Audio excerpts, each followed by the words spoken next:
After school, I fell right into the fashion industry doing fashion graphics. And a few years later, I ended up working for Rockaware. You know, meeting Jay-Z was like one of my, I mean, he's like one of my, like, you know, one of my idols. Like, I really enjoy, you know, his work. But working with him was a totally different experience. I was there for a special moment when he was able to kind of take the company on and learn this whole new industry. And from learning that industry, like, I saw how he digested that type of information, how he developed his own opinions and developed his own strategies on how to take those things on. At first or whatever, like he would, you know, just come in the office and sit there quietly, not saying anything, and ask, you know, very, very, very specific questions about the craft and about what we were doing. And for the first 6 months, it was crazy, me just answering his questions. And that was all that, you know, I needed to kind of give me a lot of confidence as a young designer.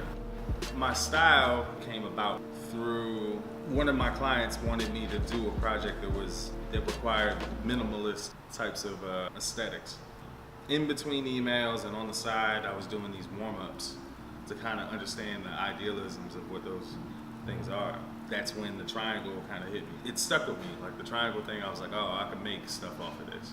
The LeBron 11 project came about through a colleague of mine, Grotesque, Keaton Merrick's, and Rasa Uno, who was Max Vogel. They kind of saw what I was doing for that 6 months, and they were like, you know, you're perfect for this project, because LeBron's shoe at the time was designed with all these facets and triangle shapes and stuff. So they were like, you know, you're the guy for this campaign. I went up there for a week, worked on the project, and Kimo like walked me down into the basement where he had his workshop, his old Grotesque workshop. I was in awe, and like I think that was what put me on a path to doing the same thing. When I first heard about what Rare was doing, it was amazing. As a digital artist, I have a lot of things that are on the computer that can't necessarily be printed or output to a painting or a sculpture or something physical for somebody to collect. And so these digital files often, you know, kind of just end up on a drive somewhere, and then maybe during a retrospective later on they'll be shown on the screen or something like that, but they have no particular value when they are really valuable. You know, when I first heard about the blockchain being able to make those digital files scarce, it was like, man, like this is what we're doing as artists.